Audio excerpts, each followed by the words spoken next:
Hai guys, ketemu lagi di channel NDW Lovers. Boruto chapter 46 membuktikan teori saya sebelumnya benar. Jika Kaguya berkhianat pada Ishiki Otsutsuki, dan ternyata Kaguya berhasil membuat Ishiki terbelah dua dan sekarat. Sampai-sampai Ishiki harus mencari wadah terdekat saking sudah parahnya kondisi dirinya. Mengingat Ishiki ini mungkin akan tetap bangkit, apakah Kaguya perlu dibangkitkan kembali untuk melawannya? Kali ini kita akan bahas. Tapi sebelum lanjut, jangan lupa untuk klik tombol subscribe bagi yang belum subscribe, dan klik tombol like serta share video ini di semua sosmed teman-teman. Oke, kita akan bahas sekarang. Let's check it out.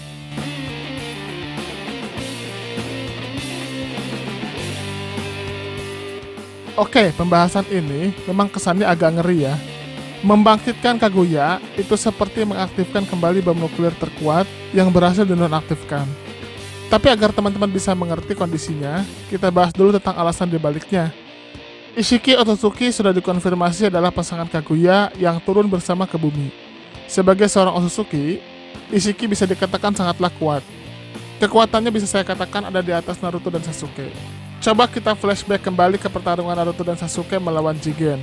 Jigen yang merupakan wadah Ishiki, merupakan wadah yang tidak pas dengan kekuatan Ishiki. Sehingga Ishiki tidak bisa all out ketika bertarung menggunakan tubuh Jigen. Saya bisa asumsikan kekuatan Ishiki hanya mencapai 50% saja, atau bahkan lebih rendah lagi daripada seharusnya. Tapi tetap saja, daya hancur yang timbul sangat besar. Bahkan Naruto sampai disegel dan Sasuke harus kabur. Keduanya di kondisi yang terluka parah. Lalu bagaimana Ishiki bisa kalah dari Kaguya? Apakah itu membuktikan Kaguya jauh lebih kuat daripada Ishiki? Ternyata tidak sesimpel itu kondisinya. Jika kita kembali lagi membaca Boruto chapter 46 versi bahasa Indonesia, muncul informasi jika Kaguya memanfaatkan kelengahan Ishiki untuk langsung melukai Ishiki. Ini berarti Kaguya menyerang di saat Ishiki belum siap untuk melawan. Jika kondisinya seperti ini, maka bisa disimpulkan sebenarnya Ishiki itu setara atau bahkan lebih kuat dari Kaguya. Hanya saja, karena kelengahannya, Ishiki pun terluka parah dan mendekati kematian. Kembali lagi ke kondisi sekarang. Saat ini, memang Jigen sedang belum pulih dan sudah bertarung lagi dengan Kashin Koji. Tapi entah mengapa saya mencurigai jika pada akhirnya Jigen tetap menang, atau setidaknya Ishiki tetap bisa menjalankan rencananya untuk berpindah ke tubuh Kawaki. Apakah itu nantinya jika Jigen kalah oleh Kashin Koji, Ishiki akan menjadi parasit di tubuh Kashin Koji, lalu Kashin Koji pergi ke Konoha dan kemudian Ishiki berpindah kepada Kawaki, atau kemungkinan lain yang kita belum tahu. Tapi intinya, tetap saja Ishiki akan mewujudkan rencananya. Jika sudah berhasil masuk ke tubuh Kawaki, tinggal masalah waktu, maka Ishiki akan bangkit dengan kekuatan penuhnya. Jika kondisi ini terjadi, maka kemungkinan tidak akan cukup bagi Naruto dan Sasuke saja untuk melawannya. Mungkin seluruh Kage dan para shinobi kuat harus turun tangan, membantu mengalahkan sang Otsutsuki ini. Tapi saya melihat masalah ini tidak sesimpel melawan Ishiki saja.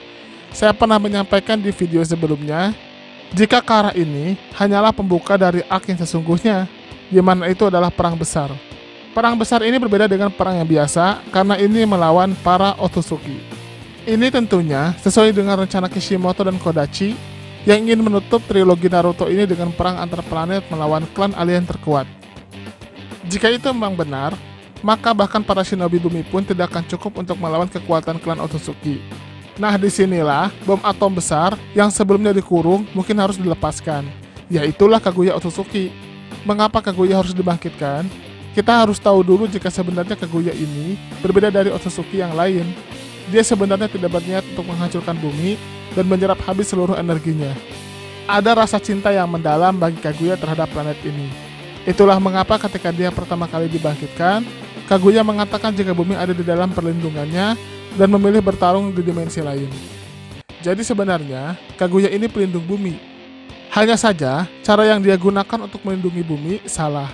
Karena itu, jika kondisi ini sudah tidak memungkinkan lagi, membangkitkan Kaguya adalah satu-satunya cara yang paling logis dan paling benar. Walaupun tentunya berisiko besar. Pertanyaan selanjutnya, bagaimana cara membangkitkannya? Memang untuk Kaguya ini, tidak sesimpel itu membangkitkannya. Perlu ada beberapa tahapan yang dilakukan. Pertama, Kaguya ada di dimensi inti miliknya. Ini bukan masalah karena ada Sasuke yang bisa berpindah dimensi. Yang kedua, segel Rikudo Chibaku Tensei harus dibatalkan. Ini sebenarnya bisa dilakukan oleh Naruto dan Sasuke, yang pastinya mereka sudah tahu kunci untuk membatalkannya. Yang ketiga, setelah segel dibuka, akan keluar Zetsu hitam dan Gedomazo. Sasuke bisa mengendalikan Gedomazo itu. Selanjutnya, Gedomazo itu harus diisi cakra para biju agar berubah menjadi Jubi kembali. Nah, untuk hal ini, bisa dilakukan dengan memberikan sebagian cakra para biju. Caranya, Naruto mengalirkan cakra para biju itu ke tubuh Gedomazo. Cara ini pasti berhasil karena sejatinya tidak perlu biju dengan tubuh penuh dimasukkan ke dalam Gedomazo untuk membangkitkan Jubi. Jika Jubi sudah terbentuk, barulah masalah terbesar timbul. Jika kita merujuk pada Madara, ternyata Jubi itu harus dimasukkan dulu ke tubuh seseorang yang memiliki mata Rinnegan. Lalu kemudian, Mugen Tsukuyomi harus terjadi agar kemudian Zetsu hitam akan menusuk dan membuatnya menyerap cakra lainnya sehingga terbentuk Kaguya. Nah, dua cara ini, jika memang hanya itu satu-satunya jalan, pasti akan sangat sulit dipenuhi. Pengguna Rinnegan hanya Sasuke saja. Jika mengorbankan Sasuke rasanya tidak mungkin, mengingat peranannya sangat penting. Kecuali jika tidak diperlukan pengguna Rinnegan, tapi dojutsu apapun atau mungkin turunan Rinnegan saja, yaitu Sharingan. Maka bisa menggunakan Uchiha Shin sebagai tempatnya. Atau bisa dengan menggunakan Rinnegan Madara yang ditanamkan pada seseorang. Tapi itu juga sulit karena menurut rumor, Rinnegan Madara sudah dihancurkan. Belum lagi Kaguya bangkit setelah Mugen Tsukuyomi diaktifkan. Tapi saya melihat jika nantinya akan ada cara lain yang membangkitkan Kaguya tanpa dua hal berbahaya itu harus dilakukan. Mungkin nanti peran Amado, Katasuke, dan Orochimaru akan muncul di sini. Atau mungkin malah Toneri Otsutsuki mengorbankan dirinya dan kekuatan wadah Tenseigan di bulan untuk membangkitkan Kaguya. Ditambah dalam kondisi darurat, Zetsu hitam mungkin akan membantu mereka mencari alternatif lain untuk membangkitkan Kaguya. Nah, anggaplah Kaguya itu sudah bangkit. Lalu apa yang akan dilakukannya? Yang pasti, jika Kaguya bangkit, dia akan bangkit dengan penuh amarah kepada para shinobi, khususnya Naruto dan Sasuke. Tapi, jika saat itu para Otsutsuki sudah ada, dan Kaguya sudah mengetahuinya, amarah Kaguya akan tertahan dan berbalik membantu para shinobi.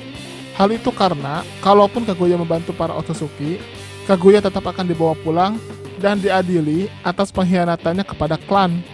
Jadi, daripada itu terjadi, Kaguya mungkin akan memilih untuk bekerja sama membantu para shinobi mengalahkan para Otsutsuki.